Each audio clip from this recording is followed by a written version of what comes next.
guys, ah sobrang napakalayo po talaga noong panahong administrasyong Duterte sa panahon ngayon ni BBM, guys. So ngayon guys, umpisahan ko magsalita guys ha. Ah, Hindi na natin to patatagalin guys. Nung panahon ni Duterte guys,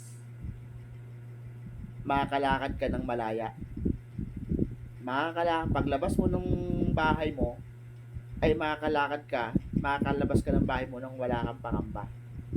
Ganon kaganda nung administrasyong Duterte guys. Kung hindi ka drug addict, hindi ka matatakot lumabas ng bahay mo. Wala kang pangamba. Wala ka dapat katakutan. Kasi nung panahon ni Duterte guys, ultimo mga oligarko, takot sa administrasyong Duterte. Sipin nyo yun.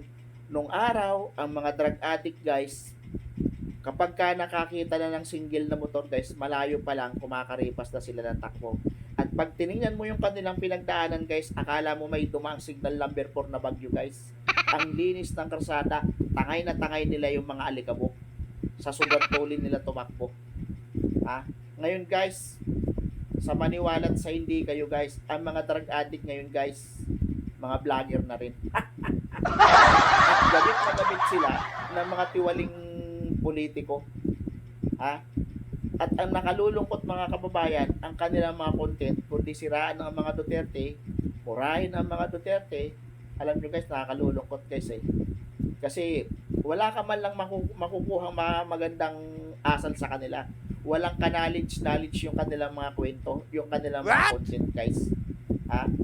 At eto pa, imbis na magsalita sila dyan, alam nyo nga guys, sa totoo lang wala namang maniniwala sa kanila guys. Kasi obvious naman ng kanilang content guys ay halatang mga nabayaran. Halatang halata naman eh.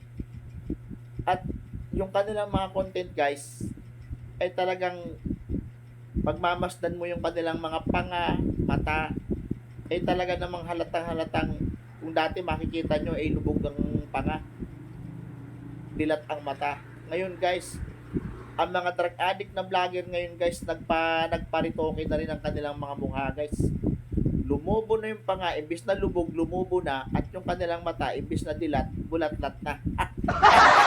Yun guys, totoo yun guys. Hindi ko kayo binubola. Ngayon guys, ang nakalulungkot ngayon guys, ang mga vlogger na to guys, ay na hindi man lang to ewan ko. Kasi dapat yung mga ganitong vlogger guys ay ipinagbabawal dapat to sa social media guys eh. Kasi sa social media guys, hindi lang naman mga matatanda nakakapanood ng mga ganitong content ng mga vlogger na addict eh. Diba? Ngayon guys, siguro yung mapapaniwala nila, siguro yung kapwa lang din nilang mga addict din. At saka lalong-lalo na yung mga mga namamay condition ng mga mainstream media, yung mga bayarang media. Pasensya na guys talagang real talk.